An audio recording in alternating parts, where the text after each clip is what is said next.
Hello all, welcome to LTX classes. మనం ఈ క్లాస్లో ఇప్పుడు యూపీఎస్సి మెయిన్స్ 2022లో GS2 అనాలిసిస్ చేద్దామమ్మా. క్లియర్? సో అయితే క్లాస్ అంతా డిస్కస్ చేస్తుంది this is Srinivas. So GS1 analysis ఏ విధంగా చేసామో GS2 అనాలిసిస్ కూడా ఓవరాల్గా టాపిక్స్ అన్నీ చూద్దాం. అయితే GS2 టాపిక్స్ కూడా మనకి సేమ్ 250 మార్క్స్కి ఉంటుంది. అండ్ ఇది GS2 అంటే GS1 మార్నింగ్ ఎగ్జామ్ రాసిన తర్వాత GS2 ఆఫ్టర్నూన్ 3 hours ఎగ్జామ్ అవుతుంది. ఓకే, అయితే GS2లో మెయిన్ పార్ట్ పాలిటీ చూస్తాము. Clear? Indian politics and government అంతా చూస్తాం. అండ్ ఆ తర్వాత the parts of governance. Clear? The parts of governance చూస్తాము. And the part of social justice చూస్తాం. And the part of international relations. Clear? International relations అనేవి చూస్తాం. Clear? So polity, governance, social justice, international relations ఇవన్నీ కూడా మనకి GS2లో cover అవుతాయి. Clear? So అయితే క్వశ్చన్స్ ఏవొచ్చాయి, ఎట్లా వచ్చాయి అంతా కూడా చూడమ్మా. సో ఫస్ట్ ఆఫ్ ఆల్ నిన్న కూడా మనం చూసాం ఏంటి, starting 1 to 10 questions. 1 to 10 questions 10 మార్క్స్కి ఉంటాయి, 150 వర్డ్స్కి రాయాలి. నెక్స్ట్ 11 to 20 క్వశ్చన్స్ అనేవి 15 మార్క్స్ ఉంటాయి. అక్కడ అవి 250 వర్డ్స్ రాయాలి. ఎన్ని వర్డ్స్ రాయాలి? 250 వర్డ్స్ రాయాలి. అయితే ఐడియల్గా ఫస్ట్ 10 మార్క్స్ క్వశ్చన్స్ అన్నీ 7 minutesలో రాస్తేనే మనకు టైం సరిపోతుంది. నెక్స్ట్ 15 మార్క్స్ క్వశ్చన్స్ అన్నీ కూడా 10 minutesలో రాస్తేనే మనకి టైం అనేది సరిపోతుంది. లేదంటే టైం అస్సలు అడ్జస్ట్ కాదమ్మా, జాగ్రత్తగా ఇది గుర్తుంచుకోండి. క్లియర్? సో అయితే ఇప్పుడు మనం 1 by 1 క్వశ్చన్ ఎందులో ఉందో చూస్తున్నాము. తర్వాత దాని అనాలిసిస్ అనేది రఫ్గా చేస్తాము. అండ్ ఆ తర్వాత క్వశ్చన్ ఈజీగా ఉందా, మోడరేట్గా ఉందా అనేది చూస్తూ ఎక్కడి నుంచి ఇటువంటి క్వశ్చన్స్ వస్తాయో ఎట్లా ప్రిపేర్ అవ్వాలి అని చూస్తూ ఒక ఐడియల్ స్టూడెంట్కి ఆల్రెడీ చెప్పాను, ఒక ఐడియల్ స్టూడెంట్ ఎవరైతే నీట్గా ప్రిలిమ్స్ క్వాలిఫై టెస్ట్ సిరీస్ లాంటివి తీసుకొని రెగ్యులర్ ప్రాక్టీస్ ఆఫ్ ఆన్సర్స్ అనేవి చేస్తారో, ఫుల్ ఫ్లెజ్డ్ ప్రిపరేషన్తో ఎగ్జామినేషన్కి వెళ్తారో వాళ్ళని ఒక ఐడియల్ స్టూడెంట్గా మనం తీసుకొని వాళ్ళ బేసిస్ మీద ఎట్లా ఉంది అని చూద్దాం. క్లియర్? ఎస్. సో చూడండి, అయితే ఫస్ట్ క్వశ్చన్ ఏంటి? First question, the most significant achievement of modern law in India is the constitutionalisation of environmental problems. Clear? Environmental problems అనేవి కాన్స్టిట్యూషనలైజ్ చేయడం జరిగింది బై ది సుప్రీం కోర్ట్ అని అంటున్నారు. Discuss the statement with the help of relevant case laws. Fine, this is very fine. Case laws అని ఇవ్వడం జరిగింది. అయితే case laws అంటే ఏంటి? కేస్ లాస్ అంటే జనరల్గా దానికి సంబంధించిన కేసెస్ అనమాట. So this is the first time జనరల్గా కేస్ లాస్తో స్పెసిఫిక్గా UPSC వాడు అడగడం. క్లియర్? అయితే ఇక్కడ ఏమడుగుతున్నాడు? ఎన్విరాన్మెంట్ గురించి అడుగుతున్నాడు. క్లియర్? అయితే ఎన్విరాన్మెంట్ అనేది మనకి ఇండియన్ కాన్స్టిట్యూషన్లో ఫండమెంటల్ రైట్స్లో ఆర్టికల్ 21 ప్రకారం freedom of life and personal Liberty అని చూస్తాము. క్లియర్? అయితే అందులో కాన్స్టిట్యూషనలైజేషన్ ఆఫ్ ఎన్విరాన్మెంటల్ ప్రాబ్లమ్స్ అన్నాడు, కేస్ లాస్ అడిగాడు. కొన్ని కేసెస్ చూస్తే ఫస్ట్ వన్ మనం జనరల్గా MC Mehta versus union of India case చూస్తాము. MC Mehta versus union of India case in 1997. Clear? Taj Mahal colour yellow అవుతుంది అని చెప్పి కేసు వేయడం జరిగింది. సో అది ఒక ఎన్విరాన్మెంటల్ ప్రాబ్లం ఓన్లీ. అవునా? ఎస్. అండ్ ఆ తర్వాత ఇంకా జనరల్గా ఏం చూస్తాము, that is Subhash Kumar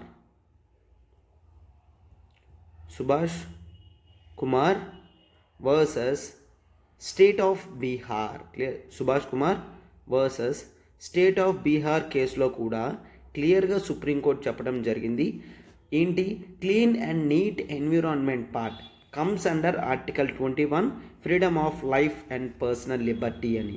And third one you can write as, see there is one other case, Delhi crackers case. Clear? So Supreme Court ban చేయడం జరిగింది ఢిల్లీ క్రాకర్స్. ఇవన్నీ కూడా మనం క్లాస్లో డిస్కస్ చేసాం. మీరు ఆశ్చర్యపడవచ్చు, ఓకే మనకి కేసెస్ గుర్తుంటాయా అని. డెఫినెట్లీ గుర్తుండాలమ్మా. ఎందుకంటే ఫండమెంటల్ రైట్స్లో మనం ప్రతి ఫండమెంటల్ రైట్లో కూడా ఆర్టికల్స్ అనేవి డిస్కస్ చేయడం జరుగుతుంది. సో ఆర్టికల్స్ అన్నీ కూడా మీరు హ్యాపీగా రాయగలరు, గుర్తుంచుకుంటే మాత్రం హ్యాపీగా రాయగలరు అనమాట. మనమైతే క్లాస్లో ప్రతిదీ కూడా నీట్గా చెప్పడం జరిగింది. అండ్ ఈ కేసెస్ జనరల్గా చెక్ చేసుకోవడం అనేది చాలా ఇంపార్టెంట్. అంటే మనకి కేస్ లాస్ ఉన్నాయి అండ్ ఆ తర్వాత కాన్స్టిట్యూషనలైజేషన్ అని అన్నారు. అంటే ఆర్టికల్ 21 కాకుండా ఇంకేమున్నాయి, ఆర్టికల్ 21 కాకుండా we generally also check the articles of 48 and 48A of directive principles of state policy and ఆ తర్వాత ఆర్టికల్ 51A ఫండమెంటల్ డ్యూటీస్లో కూడా ఎన్విరాన్మెంటల్ గురించి ఉన్నాయి. అండ్ ఇదే కాదు, we also check something related to NGT, national green tribunals act. So అర్థమవుతుందమ్మా, వాడు case laws అడిగాడు, కేస్ లాస్ రాస్తాం, ఇంకెక్కడ ఉన్నాయో ఫండమెంటల్ రైట్స్లో చూపిస్తాం, ఇంకేం మిగిలిన యాక్ట్స్ ఉన్నాయో చూస్తాం. సో ఇవన్నీ క్లియర్గా ఓవరాల్గా చూసుకుంటే మనకి సరిపోతుందన్నమాట. వీడు రిలవెంట్ కేస్ లాస్ బట్టి అడిగాడు, మనం అదే చూపిస్తున్నాం. ఫైన్. సో ఈ విధంగా ఆన్సర్ రాస్తే మీకు మ్యాక్సిమం మార్క్స్ అనేవి వస్తాయి. అయితే ఇక్కడ ఒకటి చూడమ్మా, ఇక్కడ దీన్ని ఈజీగా పెట్టాలా ఆర్ టిపికల్గా పెట్టాలా అంటే ఒక్కసారి మీరు చూడండి. ఈ క్వశ్చన్ని ఒక ఐడియల్ స్టూడెంట్స్, ఫర్ ఎగ్జాంపుల్ మన ఇన్స్టిట్యూట్లో స్టూడెంట్ అయితే ఖచ్చితంగా ఈ ఆన్సర్ ఈజీగా రాస్తారు. అండ్ దీన్ని నేను ఈజీగా కన్సిడర్ చేస్తున్నాను. ఈజీ ఎప్పుడు, కేసెస్ అన్నీ మీకు తెలిస్తే. But it is very difficult ఎప్పుడు, మీకు క్వశ్చన్ అనేది తెలియకపోతే. క్లియర్? అంటే అసలు కేస్ లాస్ మీకు తెలియకపోతే it is very difficult. But cases ఎవరైతే ప్రిపేర్ అయ్యి వెళ్తారో మన స్టూడెంట్స్కి అయితే ఖచ్చితంగా కేసెస్ తెలుస్తుంది, వాళ్ళు రాస్తారు. కాబట్టి I will place this question as easy only. Clear? So అయితే ఈ question it is both static plus dynamic. ఎందుకు? కరెంట్ అఫైర్స్తో ఫండమెంటల్ రైట్స్ లింక్ చేసి అడిగాడు కాబట్టి దట్ ఈస్ ఫైన్. అయితే ఇలాంటివి క్లియర్గా మనం అర్థం చేసుకోగలం అన్నమాట. ఫైన్. ఎస్. నెక్స్ట్ క్వశ్చన్ చూడండి. Second question, that is right of movement and residence. Clear? So freedom of movement and residence అనేది మనకి క్లియర్గా fundamental rights article 19 clause 1 sub clause D and article 19 clause 1 sub clause ఈలో movement and residence ఉంటుంది. Territory of India, through territory of India are freely available to Indian citizens. అవునా? Freedom of movement and freedom of residence అనేది ఉంటుంది. But these rights are not absolute. Comment అనేది ఇచ్చారు. ఇది ఒక direct static question అమ్మా.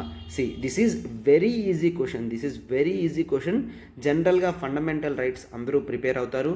So the exceptions to article 19 అనేది ఇక్కడ రాస్తే సరిపోతుంది. క్లియర్? Exceptions to article 19 freedom of movement and రెసిడెన్స్ని రిస్ట్రిక్ట్ చేస్తారు. ఎప్పుడు? On the basis of health. అవన్నీ చూస్తాం కదమ్మా, హెల్త్ బేసిస్ మీద వద్దు అంటారు. అలాగా for example recent COVID situation. So ఖచ్చితంగా ఎగ్జాంపుల్ అనేది మీరు కోవిడ్ పెట్టి తీరాల్సిందే. క్లియర్? సో అప్పుడే మనకి ఎక్స్ట్రా మార్క్ అనేది వస్తుంది. క్లియర్? సో డైరెక్ట్గా ఈ క్వశ్చన్ అనేది ఎక్స్పెక్టెడ్ క్వశ్చన్, ఇది నీట్గానే ట్యాకిల్ చేయడం జరిగింది, మనం చేయగలం కూడాను. Okay? So this is about second question. దీన్ని ఫర్దర్గా అనలైజ్ చేసి రాయాల్సిన అవసరం లేదు. డైరెక్ట్గా మీకు ఆ టాపిక్ తెలిస్తే ఆన్సర్లోకి వెళ్ళిపోవడమే. నీట్గా ఆర్టికల్ 19తో ఇంట్రడ్యూస్ చేస్తారు, కన్క్లూషన్ కూడా నీట్గా రాస్తారు. ఓకేనా? Yes. And next third question చూడమ్మా. To what extent in your opinion has the decentralisation of power అనేది ఇండియాలో change the governance landscape at the grass roots. అయితే ఈ క్వశ్చన్ జనరల్గా పాలిటీలో పెట్టాలా, గవర్నెన్స్లో పెట్టాలా అంటే గవర్నెన్స్లో పెట్టుకోవడం ఇంపార్టెంట్. ఎందుకు? వీడిక్కడ క్లియర్గా గవర్నెన్స్ ల్యాండ్స్కేప్ అనేది చేంజ్ అవుతుంది అని చెప్పడం జరిగింది. అవునా? గవర్నెన్స్ ల్యాండ్స్కేప్ అనేది క్లియర్గా చేంజ్ అవుతుంది అని చెప్పారు. అండ్ డీసెంట్రలైజేషన్ ఆఫ్ పవర్ కూడా జరిగింది. అవునా? డీసెంట్రలైజేషన్ ఆఫ్ పవర్ అనేది జరిగింది. అయితే decentralisation of power and grass roots అన్నంటిన మనకు గుర్తొచ్చే టాపిక్ ఏంటి? Yes, that is 73rd and 74th constitutional amendment. అవునా? ఎస్. మనం చూసుకునే టాపిక్స్ ఏంటి? 73rd, 74th constitutional amendment acts. Clear? So వీటితో ఏ విధంగా డీసెంట్రలైజేషన్ పవర్ అయ్యింది, దాని తరువాత గవర్నెన్స్ చేంజ్ అనేది పంచాయత్స్ అండ్ మున్సిపాలిటీస్లో ఏ విధంగా అయ్యిందో కూడా చెప్పడం జరిగిందనమాట. క్లియర్? ఏ విధంగా అయ్యిందో కూడా చెప్పడం జరిగింది. అవన్నీ కూడా మీరు నీట్గా రాస్తారు. క్లియర్? ఏ విధంగా ఫండ్స్ డెవల్యూషన్ కానీ, పవర్స్ డెవల్యూషన్ కానీ, ఫంక్షనరీస్ డెవల్యూషన్ కానీ, ఫండ్స్ మీద ఎవరి మీద ఆధారపడాలి, ఇవన్నీ కూడా మీరు నీట్గా రాయాల్సి వస్తుందన్నమాట. So this is completely a governance based question అని మనం తీసుకోగలం. And so I would consider this question as very easy question. And this is also the static one. Static question లాంటిదన్నమ్మా, డైనమిక్ క్వశ్చన్ కాదు. విత్ ఎగ్జాంపుల్స్ మీరు answer పెడితే సరిపోతుందన్నమాట. Right? Yes. And next question చూడండి. Discuss the role of vice president of India as the chairman of Rajya Sabha. Clear? Chairman of Rajya Sabha కింద vice president role ఏంటి అనేది మీరు అబ్జర్వ్ చేయాలి. వైస్ ప్రెసిడెంట్ రోల్ ఏంటి అని. అయితే ఇక్కడ క్లియర్గా చూడమ్మా, వీడు vice president of India role అడిగాడు. అండ్ నేను ద హిందూ అనాలిసిస్లో అట్లీస్ట్ ఒక 5 to 8 times అయినా నేను role and powers of vice president particularly as the chairman of Rajya Sabha చెప్పడం జరిగింది. క్లియర్? సో క్వశ్చన్ అనేది డైరెక్ట్గా ఇచ్చాడు. Year presidential election, vice presidential election జరిగింది కాబట్టి ఈ క్వశ్చన్ అనేది ఎక్స్పెక్టెడ్ క్వశ్చన్. క్లియర్? సో అయితే ఈ క్వశ్చన్ కూడా I would place this question as very easy. And this is a pure static question. Clear? A pure static question. So మీరు ముందుగా చూసినా లేదా మన అనాలిసిస్ ఫాలో అయినా మీరు క్లియర్గా ఈ క్వశ్చన్ అనేది రెండో థింక్ లేకుండా ఆన్సర్ అనేది స్టార్ట్ చేయగలరనమాట. క్లియర్? ఎస్. సో అయితే నెక్స్ట్ చూడండి, వీటికన్నిటికీ డైరెక్ట్ సోర్సెస్ అనేవి దొరుకుతాయమ్మా. డైనమిక్ పార్ట్స్కి మీరు న్యూస్ చూడాలి, న్యూస్ అనాలిసిస్ వినాలి. అండ్ నెక్స్ట్ కూడా చూడమ్మా, that is discuss the role of NCBC, national commission for backward classes, in the wake of its transformation from a statutory body to constitutional body.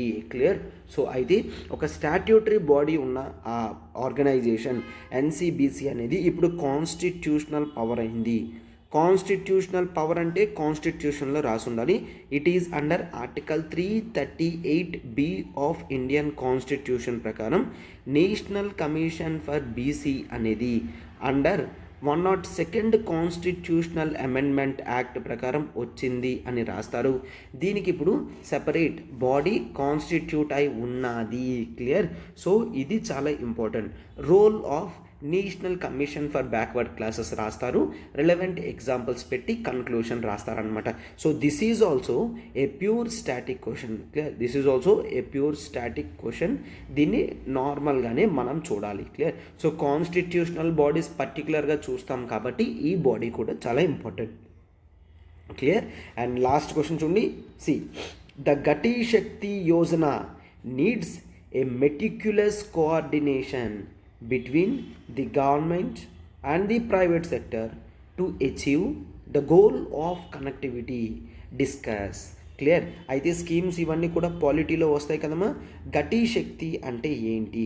గతి శక్తి ప్రకారం మనం the things of connectivity అంటే infrastructure నీడ్స్ని satisfy చేయడానికి government of India 111 lakh crores పెట్టి గతి శక్తి ప్రోగ్రామ్ని తీసుకొని రావడం జరిగింది. సో దీంతో కనెక్టివిటీ ప్రాజెక్ట్స్ మీద ఫోకస్ అనేది పెడతారు, వాటిని ఇంప్రూవ్మెంట్ చేస్తారు. అయితే గతి శక్తి యోజనలో మెటిక్యులస్ కోఆర్డినేషన్ ఉండాలి అని అంటున్నారు. అయితే మెటిక్యులస్ కోఆర్డినేషన్ అంటే ఏంటి? జాగ్రత్తగా కేర్ఫుల్లీ క్రాఫ్టెడ్ థింగ్స్ అనేవి ఉండాలి. క్లియర్? అయితే ఇక్కడ కోఆర్డినేషన్ అనేది central government and private sector coordination అనేది మనకి కనెక్టివిటీ ప్రాజెక్ట్స్ అండ్ ఇన్ఫ్రాస్ట్రక్చర్లో చాలా ఇంపార్టెంట్ అమ్మా. క్లియర్? సో అందుకని వీళ్ళిద్దరి కోఆర్డినేషన్తో ఈ గతి శక్తి యోజనని తీసుకొని రావాలి అని చెప్తున్నారనమాట. క్లియర్?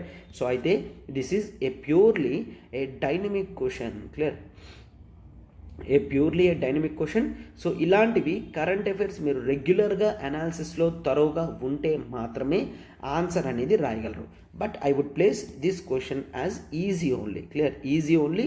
గతి శక్తి లాంటి ప్రోగ్రామ్స్ అనేవి మినిమం మనం చూస్తాము, ఆ మినిమం ప్రోగ్రామ్స్ చూస్తాం కాబట్టి ఈ క్వశ్చన్ అనేది ఈజీగానే 150 వర్డ్స్లో రాయొచ్చు. గతి శక్తి అంటే ఏంటో రాస్తారు. తర్వాత the significance of government and private sector coordination రాస్తారు. సో అది కనెక్టివిటీ ప్రాజెక్ట్స్కి ఏ విధంగా హెల్ప్ అవుతుంది and long term impact of these connectivity projects అనేవి పెడతారనమాట. క్లియర్, వాడు డిస్కస్ అడిగాడు కాబట్టి సింపుల్గా 150 వర్డ్స్లో మీరు దీన్ని రాయగలరు. Clear, yes.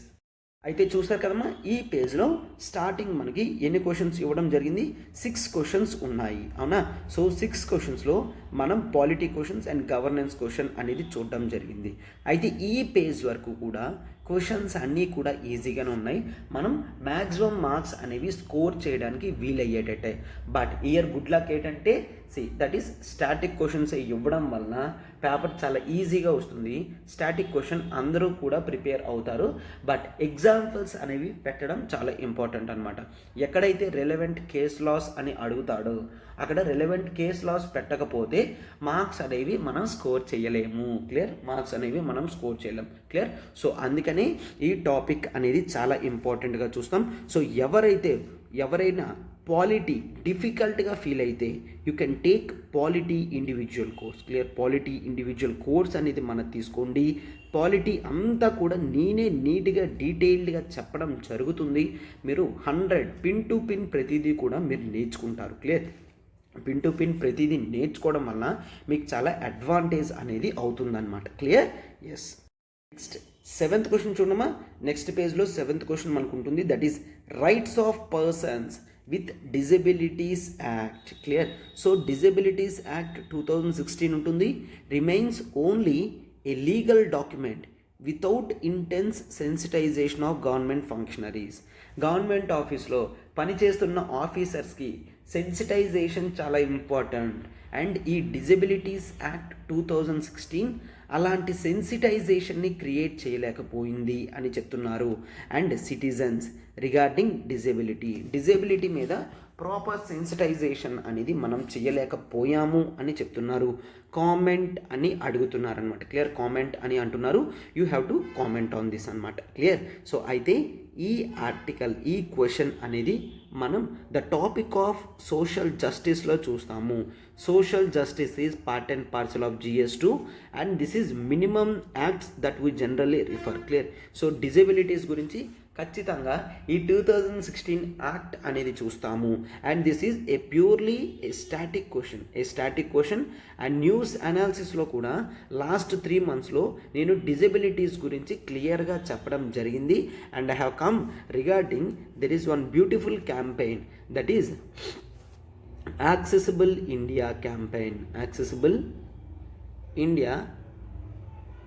క్యాంపెయిన్. క్లియర్, ఆ స్కీమ్ ఉపయోగించి కూడా మీరు కొన్ని థింగ్స్ అనేవి రాయడం చాలా ఇంపార్టెంట్. గుర్తుంచుకోండమ్మా, ప్రతి ఎగ్జాంపుల్లో కూడా, ప్రతి క్వశ్చన్లో కూడా మీరు ఎగ్జాంపుల్స్ పెట్టడం, వాటిని సబ్స్టాన్షియేషన్ చేస్తూ అది క్వశ్చన్కి ఏ విధంగా లింక్ అవుతుందో చూపించడం అనేది చాలా ఇంపార్టెంట్ రోల్ ప్లే చేస్తుందన్నమాట. Clear, so I would place this question as this is fine an easy question only. Clear, yes. అయితే నెక్స్ట్ చూడండి, 8th question. Reforming the government delivery system. Clear, government delivery system through direct benefit transfer is a progressive step but has its limitations to comment. అయితే ఏమంటున్నారు? Better delivery system, service system ఏంటి? Main DBT, direct benefit transfer అనేది ఒక delivery system, ఒక welfare measure. Clear, so ఇది ఒక progressive step అని అంటున్నారు. ఇది ప్రోగ్రెసివ్ స్టెప్ ఏ విధంగా చూపించాలి అండ్ వాటిలో లిమిటేషన్స్ అనేవి ఉన్నాయి. ఆ లిమిటేషన్స్ ఏంటో కూడా రాస్తారు. క్లియర్, సో 10 మార్క్స్కి ఈజీగా కంప్లీట్ చేయగలరు అనమాట. Clear, so direct benefit transfer మీరు రాస్తారు. ఏ విధంగా ఫార్మర్స్కి ప్రధాన్ మంత్రి కిసాన్ సమ్మాన్ నిధి ప్రోగ్రామ్ కింద డైరెక్ట్ బెనిఫిట్ ట్రాన్స్ఫర్ చేస్తున్నారు. అండ్ ప్రధాన్ మంత్రి ఉజ్వల యోజన స్కీమ్ కింద మనకి ఏ విధంగా డైరెక్ట్ బెనిఫిట్ ట్రాన్స్ఫర్స్ అనేవి గ్యాస్ సబ్సిడీ వేయడం జరుగుతుంది. అండ్ ఆ తర్వాత ఏ విధంగా పెన్షన్స్ అనేవి నేషనల్ సోషల్ అసిస్టెన్స్ ప్రోగ్రామ్ కింద and Indira Gandhi old age national pension scheme కింద పెన్షన్స్ అనేవి వేయడం జరుగుతుంది. అండ్ ఉమెన్కి కూడా ఏ విధంగా డైరెక్ట్ బెనిఫిట్ ట్రాన్స్ఫర్ చేస్తున్నారు, ఇలాంటి ఎగ్జాంపుల్స్ అన్నీ ఇస్తారు. ఎగ్జాంపుల్స్ ఇస్తూ డైవర్సిఫైడ్ ఎగ్జాంపుల్స్ ఇవ్వాలమ్మా, క్లియర్. డైవర్సిఫైడ్ ఎగ్జాంపుల్స్ ఇస్తారు. ఈవెన్ ఎంజీ నరేగాలో కూడా డైరెక్ట్ బెనిఫిట్ ట్రాన్స్ఫర్ అనేవి వేస్తున్నారు. ఇవి ఒక ప్రోగ్రెసివ్ స్టెప్, క్లియర్. సో అయితే ఇది క్లియర్గా ఎక్కడొస్తుంది, the part of governance, clear. The part of గవర్నెన్స్లో మనకు వస్తుంది. సో ఇది ప్రోగ్రెసివ్ స్టెప్ ఏ విధంగా అవుతుంది అంటే అది ఎలిమినేట్స్ ది కరప్షన్ అని చూస్తాం. కరప్షన్ని ఎలిమినేట్ చేస్తుంది. అండ్ ఆ తర్వాత the beauty of immediate payments అనేవి జరుగుతాయి. క్యాష్ ట్రాన్స్ఫర్స్ అంటే ఒక ప్లేస్ నుంచి ఇంకో ప్లేస్కి వెళ్ళాలి, బట్ ఇక్కడ ఆన్లైన్ ట్రాన్సాక్షన్ కాబట్టి ఈజీగా జరుగుతుంది. సో మనకి అకౌంటబిలిటీ ఉంటుంది, ఆడిటింగ్ ఈజీ అవుతుంది, అండ్ మనకి పిల్ఫ్రేజెస్ మిస్టేక్స్ అనేవి తగ్గుతాయి. ఇవన్నీ కూడా బెనిఫిట్స్ రాస్తారనమాట డీబీటీ వలన, క్లియర్. అండ్ డీబీటీ తీసుకొచ్చిన తర్వాత నీతి ఆయోగ్ రిపోర్ట్ చెప్తుంది అనమాట. Government of India saved 40,000 crores దాకా ఇండియన్ గవర్నమెంట్ సేవ్ చేసుకుంది అని నీతి ఆయోగ్ ప్రొజెక్ట్ చేస్తుంది, క్లియర్. సో అయితే దీంట్లో లిమిటేషన్స్ ఉన్నాయి అని కూడా రాస్తారు. ఏ విధమైన లిమిటేషన్స్ ఉన్నాయి అవన్నీ కూడా మీరు రాయాల్సి ఉంటుంది, క్లియర్. సో అయితే ఈ question I would place this as easy question. సరే ఇది స్టాటిక్కా? Yes, this is somewhat static plus dynamic only, static plus dynamic, clear. Yes, dynamic ఎందుకు అంటే ఈ ఎగ్జాంపుల్స్ అనేవి మీరు పెడితేనే మీకు యాడ్ ఆన్ మార్క్స్ అనేవి వస్తాయి కాబట్టి, క్లియర్. సో స్టార్టింగ్ 8 క్వశ్చన్స్ అవి. 9th క్వశ్చన్ 1920 ఎప్పుడూ కూడా మనకి ఇంటర్నేషనల్ రిలేషన్స్ వస్తాయమ్మా. 9th 10th 1920 ఈ 4 క్వశ్చన్స్ అనేవి పక్కా ఇంటర్నేషనల్ రిలేషన్స్ అనేవి మనకు వస్తాయి. అయితే ఆ క్వశ్చన్స్ ఏ విధంగా ఉన్నాయి ఇప్పుడు చూద్దాం. India is an age old friend of Sri Lanka. India Sri Lanka age old friends అన్నారు. అయితే ఇండియాస్ రోల్ అనేది రీసెంట్ క్రైసిస్లో ఏ విధంగా శ్రీలంకలో ఉందో అది చేయమంటున్నారు, క్లియర్. అయితే ఇక్కడ ఇండియా శ్రీలంక ఉంది అని India Sri Lanka relations, historical relations, cultural relations, military relations, economic relations అవేవి రాయాల్సిన అవసరం లేదు. డ్యూరింగ్ క్రైసిస్ టైంలో ఇండియా ఏ విధంగా హెల్ప్ చేసింది అనేది మనం చూడాల్సి ఉంటుందన్నమాట. అయితే రీసెంట్ క్రైసిస్ టైంలో India has given lump sum amounts in the form of $2 billion to $4 billion దాకా ఇవ్వడం జరిగింది. అండ్ $400 million దాకా ఫ్రీ ఎయిడ్ ఇవ్వడం జరిగింది. అండ్ కరెన్సీ స్వాప్ అగ్రిమెంట్ అనేది చేసుకున్నది. అండ్ కోవిడ్ వ్యాక్సిన్స్ అనేవి ఇవ్వడం జరిగింది. అండ్ ఆ తర్వాత ఈవెన్ మెడిసిన్స్ కూడా ఇవ్వడం జరిగింది, అవునా. సో ఈ విధమైన బెనిఫిట్స్ అనేవి కూడా ఇండియా క్రైసిస్ సిచ్యువేషన్లో చేయడం జరిగింది. అండ్ రీసెంట్గా వాళ్ళ మిస్మేనేజ్మెంట్ ఆఫ్ ఫెర్టిలైజర్స్ వలన మనం ఫెర్టిలైజర్స్ కూడా వాళ్ళకి సెండ్ చేయడం జరిగింది. So India not only gives all these things, అక్కడ పబ్లిక్కి గవర్నమెంట్కి మోరల్ సపోర్ట్ కూడా డ్యూరింగ్ దిస్ క్రైసిస్ టైం అని చూస్తాము, clear. During this crisis situation ఇవన్నీ కూడా చూస్తాము. ఇంటర్నేషనల్ లెవెల్లో కూడా శ్రీలంకకి హెల్ప్ చేయమని ఇండియా చెప్తుందన్నమాట, క్లియర్. సో ఇంట్రడక్షన్లో ఇండియా శ్రీలంక సివిలైజేషనల్ రిలేషన్షిప్స్ ఎప్పటి నుంచో రిలేషన్స్ అనేవి ఉంటున్నాయి అని రాస్తారు. అండ్ ఆ తర్వాత క్రైసిస్ టైంలో రిలేషన్స్ ఏ విధంగా ఉన్నాయో మీరు పెడతారనమాట, క్లియర్. సో ఈ విధంగా స్టేట్మెంట్ అనేది రాస్తే మీకు ఆన్సర్ అనేది ఫుల్ ఫ్లెజ్డ్గా కంప్లీట్ అవుతుంది, clear. So this is international relations. ఎప్పుడూ కూడా మీకు డైనమిక్ పార్ట్సే వస్తాయమ్మా. స్టాటిక్ నాలెడ్జ్తోనే మీరు డైనమిక్ క్వశ్చన్స్ మాత్రమే అటెంప్ట్ చేయాలి. సో శ్రీలంక సిచ్యువేషన్ అలా ఉంది కాబట్టి this is minimum expected question. So I place this question as easy only, clear. So 10 మార్క్స్లో లాస్ట్ క్వశ్చన్ చూడమా, దట్ ఈస్ 10th క్వశ్చన్. ఏంటది? Do you think that BIMSTEC is a parallel organisation like SAARC, clear. So SAARC లాగా BIMSTEC అనేది ఒక parallel ఆర్గనైజేషనా అని అడుగుతున్నాడు. అంటే same BIMSTEC SAARC ఒకటేనా అని అడుగుతున్నాడు. సిమిలారిటీస్ అండ్ డిఫరెన్సెస్ ఏంటో రాస్తారు.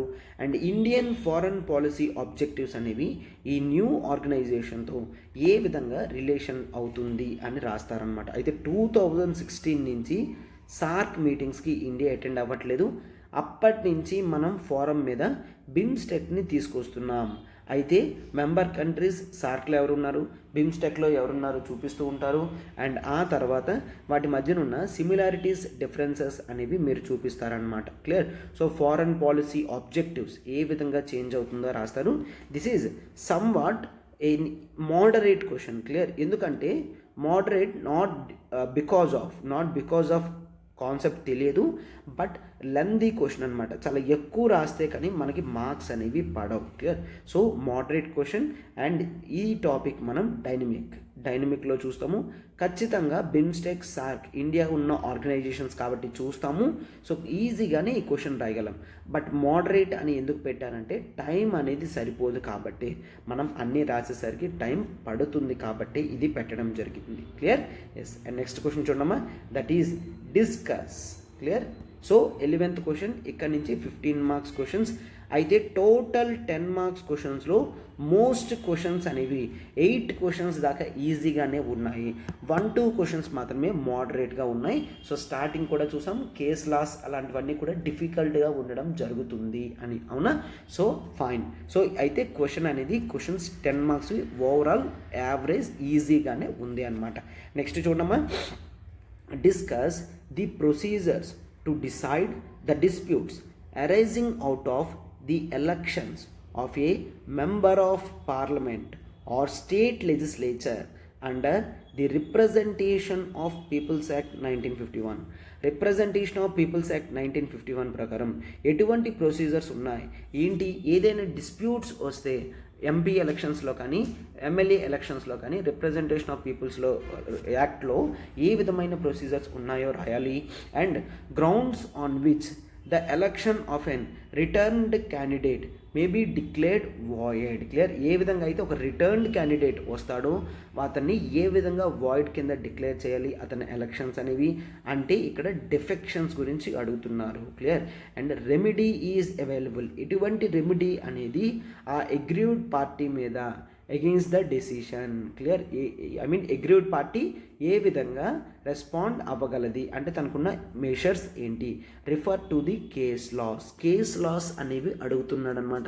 క్లియర్. సో అయితే డిస్ప్యూట్స్ ఒక ఎంపీ ఎలక్షన్లో కానీ ఎమ్మెల్యే ఎలక్షన్లో కానీ ఎవరమ్మా డిస్కస్ చేస్తారు? That is president will decide in MP and governor will decide for MLA on taking the views of election commission of India అని చూస్తాము. క్లియర్. అండ్ ఆ తర్వాత ఇక్కడ ఏమని చెప్తున్నారు? రిప్రజెంటేషన్ ఆఫ్ పీపుల్స్ యాక్ట్లో ప్రొసీజర్ ఉంటుంది, అది రాస్తామన్నమాట. ఇది జనరల్గా మనం క్లాస్లో కూడా డిస్కస్ చేస్తాం. అండ్ సెకండ్ పార్ట్ అనేది రిలేటెడ్ టు డిఫెక్షన్స్, ఆ ఇష్యూస్. అయితే డిఫెక్షన్స్ మీద మనం చాలాసార్లు ఆర్టికల్స్ చేయడం జరిగింది ద హిందూ అనాలిసిస్లో. క్లియర్గా వీటి గురించి మనం రాయగలం. అయితే వాటి డిఫెక్ట్ చేస్తే ఎక్కడికి వెళ్ళాలి ఏంటి అదంతా కూడా మనం క్లాసెస్లో డిస్కస్ చేయడం జరిగింది. ఈవెన్ న్యూస్ అనాలిసిస్లో కూడా డిస్కస్ చేసాం. ఫైన్. ఎస్. అయితే ఈ ఆర్టికల్ మనం ఎక్కడ చూస్తాము? మనకి గవర్నెన్స్లోనే ఉంటుంది, పాలిటీలో కూడా రిప్రజెంటేషన్ ఆఫ్ పీపుల్స్ యాక్ట్ అనేది జనరల్గా చూస్తారనమాట. క్లియర్. ఎస్. అయితే this question is a lengthy question but fine. 15 marks కాబట్టి 250 words. I would place this question as moderate. Clear. చాలా రాయాల్సి ఉంటుంది. So I will put this as a moderate question only. Clear. So ఎక్కువ రాస్తే కానీ marks అనేవి పడవు. But content వరకు అయితే దిస్ ఈజ్ ఈజీ. మనం రిప్రజెంటేషన్ ఆఫ్ పీపుల్స్ యాక్ట్ అనేది ఖచ్చితంగా గవర్నెన్స్ పార్ట్లో చదువుకొని వెళ్ళాల్సిందే. క్లియర్. ఎస్. ఇప్పుడు నెక్స్ట్ పేజ్లో క్వశ్చన్స్ చూస్తున్నాం, చూడమ్మా. సో ఇక్కడ 12th క్వశ్చన్ చూడమ్మా. Discuss the essential conditions for exercise of legislative powers by the governor. Clear. Governor ఏ విధంగా లెజిస్లేటివ్ పవర్స్ అనేది యూజ్ చేస్తారు. సో గవర్నర్ యొక్క లెజిస్లేటివ్ పవర్స్ తెలియాలి. And legality of repromulgation of ordinances by the governor without placing them under before legislature. Clear. So లెజిస్లేచర్లో పెట్టకుండా ఏ విధంగా గవర్నర్ ఆర్డినెన్సెస్ని పాస్ చేస్తారు అని చూస్తామన్నమాట. క్లియర్. సో అయితే మీరు క్లియర్గా రాస్తారు గవర్నర్కి ordinance power is under article 213 of Indian కాన్స్టిట్యూషన్లో ఉంటుంది అని రాస్తారు. అండ్ ఆ తర్వాత లెజిస్లేటివ్ పవర్ ఎక్సర్సైజ్లో what are the legislative powers of governor క్లియర్గా తెలియాలి. ఏంటమ్మా లెజిస్లేటివ్ పవర్స్ ఆఫ్ గవర్నర్? ఆర్డినెన్స్ని ఇష్యూ చేయడం ఒకటి, అండ్ ఆ తర్వాత అసెంబ్లీ కండక్ట్ చేయడం కానీ, అండ్ ఆ తర్వాత ప్రొరోగ్ చేయడం కానీ అన్నీ కూడా పవర్స్ అనేవి గవర్నర్కి ఉంటాయి. అండ్ ఆ తర్వాత సెషన్ అయిన తర్వాత స్పీచ్ ఇవ్వడం, governors speech, okay, motion of thanks pass చేస్తారు కదా, అది ఇవ్వడం కానీ ఇటువంటివి. అండ్ నెక్స్ట్ ఒక లెజిస్లేచర్ పాస్ అయిన తర్వాత గవర్నర్ అసెంట్ అనేది స్టేట్లో చాలా ఇంపార్టెంట్, ఆ తర్వాతే అది చట్టం అవుతుంది. ఇవన్నీ కూడా లెజిస్లేటివ్ పవర్స్ అన్నమాట. అండ్ ఆ తర్వాత రీప్రామల్గేషన్ ఆఫ్ ఆర్డినెన్స్. జనరల్గా చూస్తాం ఆర్డినెన్స్ వ్యాలిడిటీ అనేది highest 6 months, clear, 6 months 6 weeks, clear, 6 months 6 weeks highest ఉంటుంది అని చూస్తాం. సో జనరల్గా గవర్నమెంట్స్ ఏం చేస్తాయి, అప్పుడప్పుడు రీప్రామల్గేషన్ చేస్తూ ఉంటాయి. అయితే ఆర్డినెన్స్ యొక్క ముఖ్య ఉద్దేశం ఏంటి, సెషన్లో ఎప్పుడైతే హౌస్ ఉండదో, సో ఆ తాత్కాలికమైన టైంని, అంటే ఆ టెంపరీ టైంని పూడ్చడానికి మాత్రమే ఆర్డినెన్స్ని యూజ్ చేయాలి తప్ప ఇష్టం వచ్చినట్టు ఆర్డినెన్స్ని యూజ్ చేయకూడదు, క్లియర్. సో అందుకని ఇది ఒక రాంగ్గా చూస్తాం. సో చాలాసార్లు గవర్నర్స్ ఇమీడియట్గా వాటిని యూజ్ చేయడం జరుగుతుందన్నమాట, క్లియర్. సో అయితే ఇక్కడ క్లియర్గా మనం చూస్తాం ఇటువంటిది. సుప్రీంకోర్టు కూడా బీహార్లో ఒకసారి గవర్నర్ వాళ్ళు మల్టిపుల్ టైమ్స్ రీప్రొమల్గేషన్ చేస్తే సుప్రీంకోర్టు క్లియర్గా it's a fraud on the constitution అని చెప్పడం జరిగిందనమాట, క్లియర్. సో అలాంటివి రాస్తారు మీకు. So I would place this question as easy question, clear, easy question. And ఇది స్టాటిక్ క్వశ్చన్ కూడా, క్లియర్. గవర్నెన్స్ పవర్స్ అనేవి మీకు క్లియర్గా తెలుస్తుంది అనమాట. Fine, yes. And next question చూడండి. While the national political parties in India favour centralisation and regional parties are in favour of state autonomy. So clear. So అయితే మనకి ఫెడరలిజంలో క్లియర్గా చూసుకుంటాం నేషనల్ పొలిటికల్ పార్టీస్ సెంట్రలైజేషన్ అడుగుతాయి, బట్ రీజనల్ పార్టీస్ మాత్రం state autonomy అడుగుతుంది, clear. So this is a dynamic question అమ్మా, this is a dynamic question. And అయితే ఈ ఆన్సర్ అనేది ఈజీగానే రాయొచ్చు ప్రొవైడెడ్ విత్ ఎగ్జాంపుల్స్. ఏంటి, నేషనల్ పార్టీస్ లైక్ బీజేపీ కానీ, ఆ తర్వాత కాంగ్రెస్ కానీ, ఇవి ఎప్పుడూ కూడా సెంట్రలైజేషన్ అడుగుతాయి. బట్ స్టేట్ పార్టీస్ లైక్ కేరళలో ఉన్న ఎంఐఎం కానీ, తమిళనాడులో ప్రజెంట్ గవర్నమెంట్లో ఉన్న డిఎంకే కానీ, ఏపీలో ప్రజెంట్ గవర్నమెంట్ ఉన్న వైఎస్ఆర్సీపీ కానీ, తెలంగాణలో ఉన్న టీఆర్ఎస్ పార్టీ కానీ, ఇవన్నీ కూడా స్టేట్ అటానమీని అడుగుతాయన్నమాట.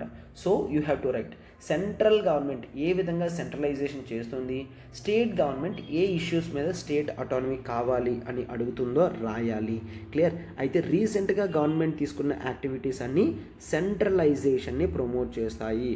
సో అయితే ఇక్కడ సెంట్రలైజేషన్ అంటే ఏంటి, ఇక్కడ నథింగ్ బట్ సిటిజన్షిప్ అమెండ్మెంట్ బిల్లో సెంట్రలైజేషన్ అనేది కనిపించింది.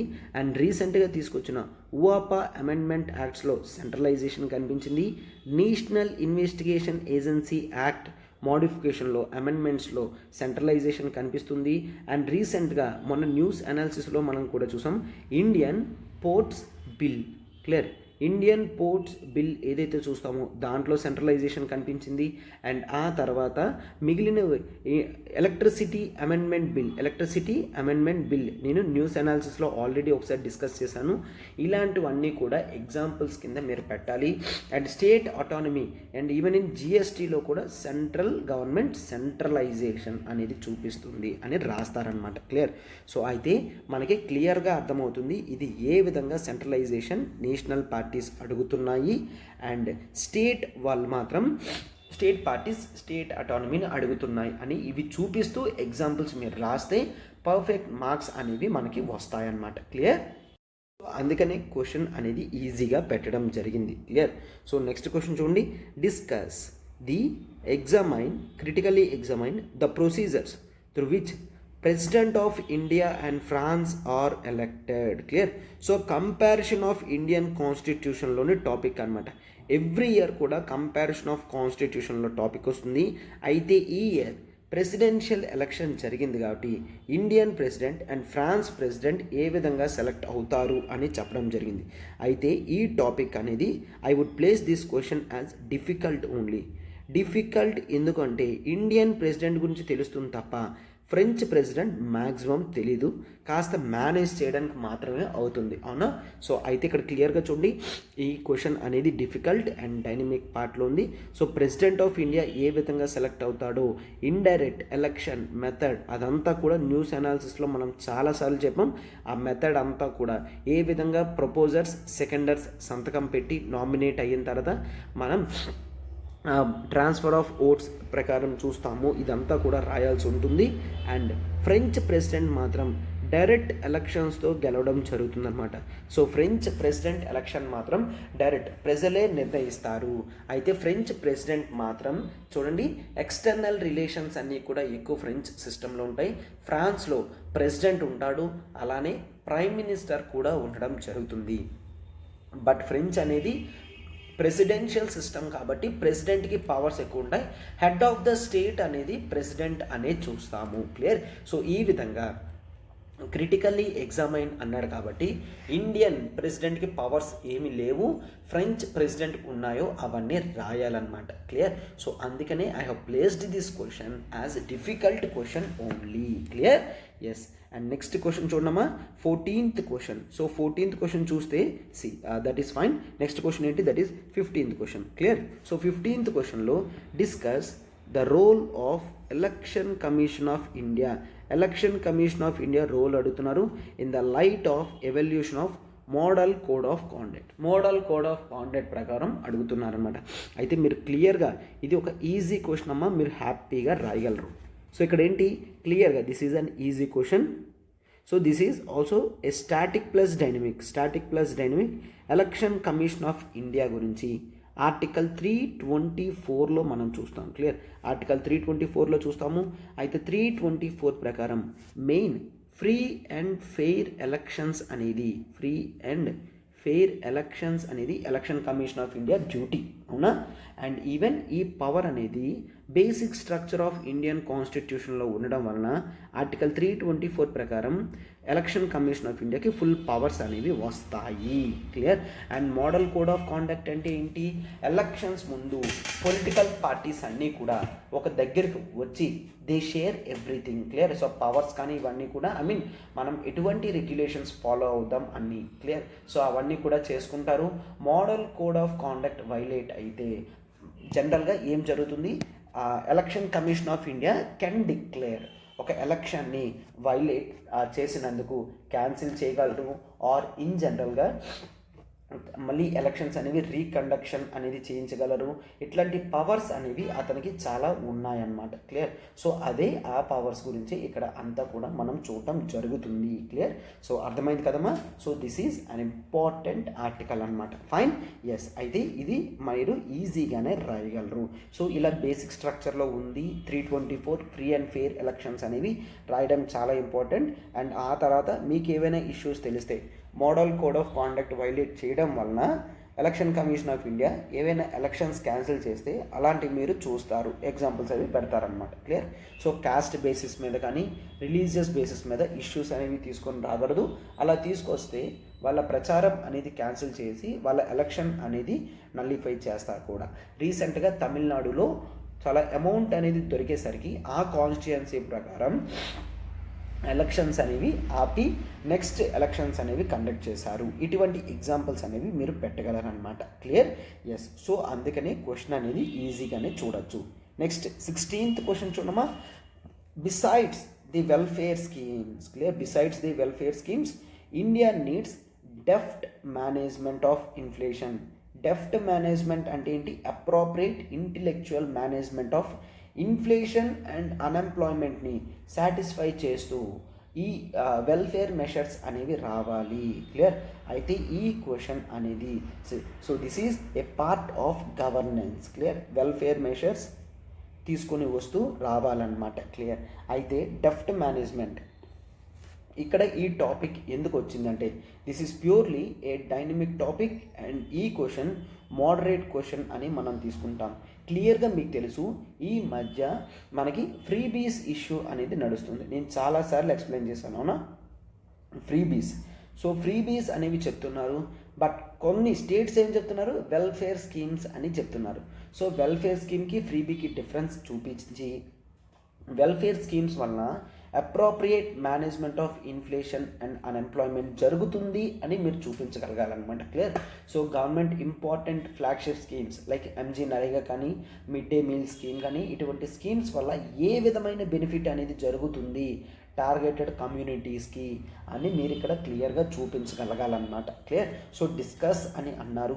సో ఎగ్జాంపుల్స్తో నీట్గా పెట్టేసరికి కాస్త టైం పడుతుంది కాబట్టి, అండ్ ఎగ్జాంపుల్స్ కూడా క్లియర్గా తెలియాలి కాబట్టి I have placed this question as moderate, otherwise this is easy question only. Clear. Yes. అయితే మనం జనరల్గా గవర్నెన్స్ క్లాసెస్ చూసుకుంటున్నప్పుడు వీటిని చూసుకుంటాం కూడాను. Fine. Yes. And next 17th question చూడండి. Do you agree with the view that increasing dependence on donor agency మీద dependency అనేది ఇంపార్టెన్స్ ఆఫ్ కమ్యూనిటీ పార్టిసిపేషన్ తగ్గిపోతుంది. క్లియర్. సో డెవలప్మెంట్ ప్రాసెస్లో కమ్యూనిటీ పార్టిసిపేషన్ అనేది తగ్గిపోతుంది డోనర్ ఏజెన్సీ డిపెండెన్స్ వలన. For example world bank donate చేస్తుంది. So అయితే ఆ వరల్డ్ బ్యాంక్ డొనేట్ చేసిన తర్వాత, ఫర్ ఎగ్జాంపుల్ వరల్డ్ బ్యాంక్ ఒక 2 crores ఇచ్చింది ఒక స్కూల్ కన్స్ట్రక్షన్ చేయడానికి. ఒక స్కూల్ కన్స్ట్రక్షన్ చేశారు. అయితే పీపుల్ దీనికి అంత ఇంపార్టెన్స్ ఇవ్వరు. ఎందుకు? సో వాళ్ళ అమౌంట్ అనేది లేదు కాబట్టి వాళ్ళంతా ఇంపార్టెన్స్ చూపించరు. అలా కాకుండా ఊర్లో ఉన్న వ్యక్తుల దగ్గర ఒక 10,000 ఒక 5,000 కలెక్ట్ చేసి వాళ్ళ చేత స్కూల్ కట్టించాము అంటే కమ్యూనిటీ పార్టిసిపేషన్ ఎక్కువ ఉండడం వలన స్కూల్స్కి పంపిస్తారు. గవర్నమెంట్ కూడా యాక్టివ్ రోల్ ప్లే చేయగలుగుతుంది. సార్ ఇంత పెట్టడం వాళ్ళకి బర్డెన్ అవుతుంది కదా, గవర్నమెంట్ ఈ విధంగా చేయొచ్చమ్మా. ఫస్ట్ వాళ్ళ చేత అమౌంట్ అనేది పెట్టించిన తర్వాత పార్టిసిపేషన్ పెరుగుతున్నప్పుడు దే కెన్ గివ్ రిటర్న్. ఏ విధంగా? స్కూల్కి అటెండ్ అవుతుంటే స్టూడెంట్ అనేవాడు అమౌంట్ అనేది మంత్లీ 1,000 రూపీస్ 2,000 రూపీస్ బ్యాక్ ఇవ్వడం జరుగుతుంది అని చెబితే కమ్యూనిటీ పార్టిసిపేషన్ పెరగడం వలన థింగ్స్ అనేవి కరెక్ట్గా జరుగుతాయి. వెల్ఫేర్ మెషర్స్ దేని గురించి ఒక పాలసీ తీసుకొచ్చామో అది జరుగుతుంది. అదే డైరెక్ట్గా డోనార్ ఏజెన్సీస్ ఇస్తే కమ్యూనిటీ పార్టిసిపేషన్, ఓకే నా డబ్బులు కాదు కదా నేను ఎందుకు ఫీల్ అవ్వాలి అన్నట్టు ఉండడం జరుగుతుందన్నమాట. క్లియర్. సో అయితే ఇది క్లియర్గా ఒక governance based question and I would place this question as easy only. Clear. So community participation, importance of community participation అంతా కూడా గవర్నెన్స్లో చదువుతాం కాబట్టి ఈజీగా ఆన్సర్ అనేది రాయగలం. So you can write, but this is a dynamic governance question. Mostly డైనమిక్గానే వస్తాయమ్మా. క్లియర్. సో నెక్స్ట్ పేజ్కి వెళ్తున్నాం చూడండి. అయితే ఓవరాల్గా ఈ పేజ్లో మనం 15 మార్క్స్ క్వశ్చన్స్ అన్నీ చూడడం జరుగుతుంది. అయితే 15 మార్క్స్ క్వశ్చన్స్లో ఇంతవరకు ఒక డిఫికల్టీ 2 మోడరేట్ క్వశ్చన్స్ మాత్రమే మనం చూస్తున్నాం. అవునా? సో మిగిలినవన్నీ కూడా ఈజీ క్వశ్చన్స్ అనే చూస్తాము. ఫైన్. ఎస్. ఇప్పుడు నెక్స్ట్ పేజ్లోకి వెళ్తున్నాను చూడండి. సో ఇక్కడ క్లియర్గా 3 క్వశ్చన్స్ మాత్రమే ఉండడం జరిగింది. 18, 19, 20. క్లియర్. సో 18th క్వశ్చన్ చూడమ్మా. The right of children to free and compulsory education act 2009 అనేది act. So incentive based system అనేది క్రియేట్ చేయలేకపోయింది చిల్డ్రన్స్ ఎడ్యుకేషన్లో. So without generating awareness about importance of schooling. Clear. So ఒక్కసారి చూడండి. 2009 తీసుకొచ్చారు and under article 21A ప్రకారం కూడా free education from the age of 6 to 14 అనేది వాళ్ళకి ఉంటుంది. సో ఇవి ఇంపార్టెంట్ అని చూస్తాం. అయితే ఇంపార్టెన్స్ ఆఫ్ స్కూలింగ్ అనేది చూపించకపోతే లాంగ్ టైం స్కూల్స్కి పంపించరు స్టూడెంట్స్ని. క్లియర్.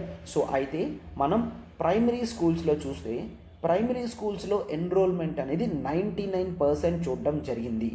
బట్ ఎప్పుడైతే అది సెకండరీ స్కూల్స్కి వచ్చేసిందో అది సమ్వేర్ అరౌండ్ 64%లోనే ఉంది. అంటే ప్రైమరీ స్కూల్స్ నుంచి సెకండరీ స్కూల్స్కి వెళ్ళిన వాళ్ళ నెంబర్ చాలా తక్కువ ఉంది.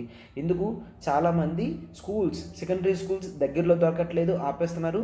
ఫిమేల్స్ని దూరంగా పంపించడానికి ఇష్టం లేదు, ఫిమేల్స్కి హై ఎడ్యుకేషన్ చేయించడానికి ఇష్టం లేదు. అండ్ ఆ తర్వాత చాలా పూర్ ఫ్యామిలీస్ ఉండడం వలన వాళ్ళు జనరల్గా స్కూల్స్కి పంపించట్లేదు, వర్క్కి పంపించేస్తున్నారు. అంటే the land the importance of schooling. So importance of schooling మీద మీరు రాస్తారు, అనలైజ్ అని ఇవ్వడం జరిగింది. So this is a moderate question అనమాట. Clear. So this is a moderate question and this is very important also. మీరు ఆ టైం లిమిట్లో రాయడం అనేది టిపికల్. సో మిగిలిందంతా కూడా మేనేజ్ చేయగలరు అనమాట. క్లియర్? సో ఎస్, ఇది ఒక డైనమిక్ క్వశ్చన్.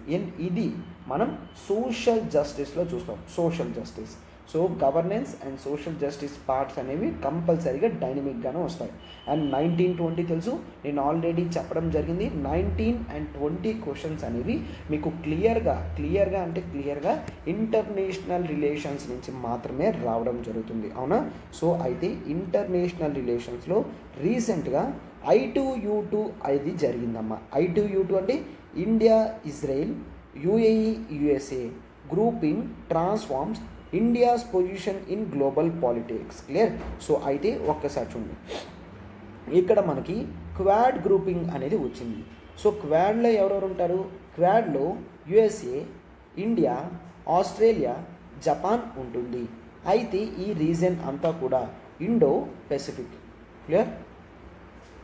ఇండో పెసిఫిక్ని ఈ రీజన్ చూస్తుంది. అయితే మరి west Asian countries side, west Asian countries కూడా చాలా important. So west Asian countries చూడడానికి India have gone relations with USA, UAE, Israel. So west Asian పాలిటిక్స్లో ఇంపార్టెంట్ రోల్ అనేది ఇండియా ప్లే చేస్తుందన్నమాట. So political importance, economic importance, cultural importance, educational importance, ఇవన్నీ కూడా మీరు ఇక్కడ రాయాల్సి ఉంటుంది. 15 మార్క్ క్వశ్చన్. I2U2 గురించి నేను క్లియర్గా అనాలిసిస్లో ఇదే విధంగా చెప్పడం జరిగిందనమాట. క్లియర్? అండ్ ఒక్కసారి చూడండి, I2U2 మీటింగ్స్ అనేవి 2020లోనే అయ్యాయి. ఆ I2U2 మీటింగ్స్ అయిన తర్వాత పక్క రోజే కొన్ని ఆర్టికల్స్ అనేవి సుహాసిని హైదర్ గారు కానీ హ్యాపీమాన్ జాకబ్ రాయడం జరిగింది. ఈ ఆర్టికల్స్ మీరు చదివినా చాలా ఇంపార్టెంట్. అంటే ఇంటర్నేషనల్ రిలేషన్స్ ఆర్టికల్స్ మీరు రాయాలి అంటే న్యూస్ పేపర్ చదవడం చాలా ఇంపార్టెంట్ అమ్మా. ఇట్లా చదివితేనే మీరు శుభ్రంగా రాయగలరు. క్లియర్? సో సుహాసిని హైదర్, హ్యాపీమాన్ జాకబ్ లాంటి ఆర్టికల్స్ అనేవి మీకు చాలా important. Fine. Yes. And next ఉండి 20th question. So I would place this 19th question as some easy question only, expected question only అమ్మా. రీజనల్ ఆర్గనైజేషన్స్లో కొత్తగా వచ్చింది కాబట్టి దీన్ని ఎక్స్పెక్ట్ చేయగలం. నెక్స్ట్ క్వశ్చన్ చూడండి, clean energy is the order of the day. Describe briefly India's changing policy towards climate change in various international fora in the context of geopolitics. అయితే 2021 cap మీటింగ్లో ఇండియా ప్రామిసెస్ చేసింది అని రాస్తారు. అంతకన్నా ఎక్కువ రాయకండమ్మా, ఎందుకంటే మీరు అంతకన్నా ఎక్కువ రాస్తే ఇది ఒక GS3 ఆన్సర్ అయిపోతుంది, ఎన్విరాన్మెంట్ ఆన్సర్ అయిపోతుంది. But we should more focus on ఇక్కడ ఇంటర్నేషనల్ రిలేషన్స్లో మాత్రమే చూస్తారు. అయితే ఈ విధంగా క్లీన్ ఎనర్జీ చేయడం అనేది ఫారెన్ పాలసీ యొక్క న్యూ గోల్స్. క్లియర్? 1970s తర్వాత ఇంటర్నేషనల్ లెవెల్లో ఫారెన్ పాలసీ ఆబ్జెక్టివ్స్ అనేవి చేంజ్ అయ్యాయి. అవి చేంజ్ అయ్యి కొత్త రోల్స్ తీసుకొని ఎన్విరాన్మెంటల్ ఇంపార్టెన్స్ అనేది ప్రతి కంట్రీ కూడా చూపిస్తుంది. సో ఇలా చూపించడం వల్ల ఇండియాకి వచ్చే బెనిఫిట్ ఏంటి అలాంటివి చూపిస్తారు. అంటే India can seek the funds from the western developed countries. Clear? So carbon క్రెడిట్స్ని అమ్మగలది, సో జియో పొలిటికల్ ఇంపార్టెన్స్ ఉన్నది, ఇలాంటివన్నీ కూడా మీరు పెట్టడం అనేది చాలా ఇంపార్టెంట్ అనమాట. Clear? So this is a purely international relations dynamic question, but I would keep this question as moderate. ఈ క్వశ్చన్స్ని ట్యాకిల్ చేయడం కాస్త typical. Clear? I accept that. Fine. Yes. So ఈ విధంగా మనం 15 మార్క్స్ క్వశ్చన్స్ కూడా కంప్లీట్గా చూడడం జరిగింది. అవునా? సో అయితే నెక్స్ట్ ఏంటి? సో క్లియర్గా పాలిటీ క్వశ్చన్స్ ఎక్కువ స్టాటిక్ మీద కాన్సన్ట్రేషన్ చేస్తున్నాడు. సో దీంతో పాటు మనకి ఇంపార్టెన్స్ ఏంటమ్మా, స్టాటిక్తో పాటు this is the case laws కానీ ఎగ్జాంపుల్స్ కానీ చాలా ఇంపార్టెంట్. సో దీనికి ఎస్ NCERT నాలెడ్జ్ ఉంటే NCERT, Laxmikanth as it helps, Laxmikanth helps. And ఆ తర్వాత క్లాస్ నోట్స్ అనేది చాలా ఇంపార్టెంట్. క్లియర్? అండ్ ఆ తర్వాత coming to governance static questions ఉన్నాయి, అన్నీ కూడా డైనమిక్ క్వశ్చన్సే. సో ఇంపార్టెన్స్ అనేది క్లాస్ నోట్స్ అనేది చాలా important. And regular answer writing చాలా ఇంపార్టెంట్. అండ్ ఆ తర్వాత social justice is completely dynamic, importance is class notes. And ఆ తర్వాత ఐఆర్లో క్లియర్గా చెప్పడం జరిగింది. అండ్ సోషల్ జస్టిస్లో కూడా class notes, plus news paper చాలా చాలా చాలా ఇంపార్టెంట్. అండ్ ఐఆర్ కంప్లీట్ డైనమిక్గా ఉంటుంది. So you have to go through class notes. Plus news paper is mandatory. నేను ఆల్రెడీ చెప్పాను, న్యూస్ పేపర్తో లింక్ చేసి ఏ విధంగా చూడాలో కూడా చెప్పాను. సో న్యూస్ పేపర్తో లింక్ అనేది చాలా ఇంపార్టెంట్. సో ప్రొవైడెడ్ దట్ మీరు regular basis of answer writing అనేది చాలా ఇంపార్టెంట్ అమ్మా. Regular basis of answer writing ఉంటేనే మీరు టైం కల్లా 150 వర్డ్స్ 250 వర్డ్స్ క్వశ్చన్స్ అన్నీ 20 మార్క్స్ క్వశ్చన్స్ 20 క్వశ్చన్స్ కూడా రాయగలరు. లేదంటే టైం మేనేజ్ చేసుకోలేరు. సో అందుకని మీ గురించి స్పెషల్ ప్రోగ్రామ్స్ కూడా ఉన్నాయి బిగినర్స్కి, ప్రో స్టూడెంట్స్కి. ఒక్కసారి అది కూడా చూడండి. పేపర్ చూసిన తర్వాత ఇద్దరు ఉంటారు జనరల్గా. ఏంటి అసలు ఎంతవరకు యూపీఎస్సీ ప్రిపేర్ అవ్వడం లేదు, సెల్ఫ్ స్టడీ చేస్తున్నాం, ఇట్లాంటి క్వశ్చన్స్ రాయలేకపోతున్నామంటే వాళ్ళు ఖచ్చితంగా మన ఇన్స్టిట్యూట్లో జాయిన్ అవ్వడం చాలా ఇంపార్టెంట్. యూపీఎస్సీ ఇన్ఫినిటీ ద్వారా దసరా స్పెషల్ కాబట్టి మనం ఆఫర్ అనేది పెట్టడం జరిగింది. రికార్డెడ్ క్లాసెస్ పెట్టడం జరుగుతుంది. ఆన్లైన్ లైవ్ ప్లస్ రికార్డెడ్ ఉంటుంది. ఆఫ్లైన్ హైదరాబాద్ అండ్ విశాఖపట్నంలో ప్రొవైడ్ చేయడం జరుగుతుంది. క్లియర్. సో కొత్త బ్యాచ్ అనేది అక్టోబర్ నుంచి మనం స్టార్ట్ చేయడం జరుగుతుందన్నమాట. క్లియర్. సో అక్టోబర్ నుంచి కొత్త బ్యాచ్ వస్తుంది కాబట్టి చాలా రెగ్యులర్గా పర్టికులరిస్ట్గా చూడమ్మా. మనకి ఇది life time validity. Clear. Life time validity ఉంటుంది కాబట్టి మీకు చాలా బెస్ట్ అనమాట. ఇదే కాదు, ఈవెన్ వర్కింగ్ ప్రొఫెషనల్స్ కూడా, ఈవెన్ డిగ్రీ కాలేజ్ స్టూడెంట్స్ కూడా ఇమీడియట్ బేసిస్ మీద మీరు స్టార్ట్ అవ్వడం చాలా ఇంపార్టెంట్ అనమాట. మీకు ఏ డౌట్ వచ్చినా కూడా వెంటనే ఇక్కడ నెంబర్ చూడండి, 7893899553. ప్రత్యూష మ్యామ్కి కాల్ చేసి వెంటనే సబ్స్క్రిప్షన్ చేసుకోండి. క్లియర్. సో అయితే ఇది ఆల్రెడీ రాసిన వాళ్ళు ఉంటారు, ప్రిపరేషన్ కంప్లీట్ అయిన వాళ్ళు ఉంటారు. వాళ్ళు ఈ క్వశ్చన్ పేపర్ చూసి అమ్మో పేపర్ టఫ్ ఉంది అంటే మీరు ఖచ్చితంగా వెరీ బిగినర్ అన్నమాట. మీరు ఆన్సర్ రైటింగ్ అనేది చాలా ఇంపార్టెంట్. అయితే ఆన్సర్ రైటింగ్ కోర్స్ అనేది మనకి 10,000కి ఉంటుంది. 10,000 ఉంటుంది. టెస్ట్ సిరీస్ అనేది 15,000 ఉంటుంది. బట్ రెండు కలిపి ఇప్పుడు మనం కేవలం 15,000కి విత్ లైఫ్ టైం వ్యాలిడిటీ ఇవ్వడం జరుగుతుంది. లైఫ్ టైం వ్యాలిడిటీ అమ్మ అంటే మీరు బిగినర్స్ కాబట్టి డైలీ బేసిస్ మీద మనకి జరిగే ఆన్సర్ రైటింగ్ క్లాసెస్కి అటెండ్ అవ్వండి. అండ్ ఆ తర్వాత టెస్ట్ సిరీస్కి కూడా మీరు అటెండ్ అవ్వండి అమ్మ. క్లియర్. సో టెస్ట్ సిరీస్కి కూడా మీరు అటెండ్ అవుతాయి. బోత్ ఆఫ్లైన్ అనేది మనకి హైదరాబాద్ ఆఫ్లైన్లో టెస్ట్ సిరీస్ ఉంది, ఆన్లైన్లో కూడా ఉంది. సో మీరు ఇమీడియట్ బేసిస్ మీద వెంటనే ఈ నెంబర్కి కాల్ చేసి మీరు ఏదైతే డిఫికల్ట్గా ఫీల్ అవుతున్నారో this is your medicine. Clear. This is your medicine. మీ ప్రాబ్లంకి మెడిసిన్ ఇదేనమ్మా. You have to take the things. సివిల్స్లోకి వస్తున్నారంటే మినిమం టఫ్నెస్ అనేది ఎక్స్పెక్ట్ చేసి వస్తారు కాబట్టి మీరు you have to start your preparation. Clear. You have to start your preparation. This is very important. Clear. Yes.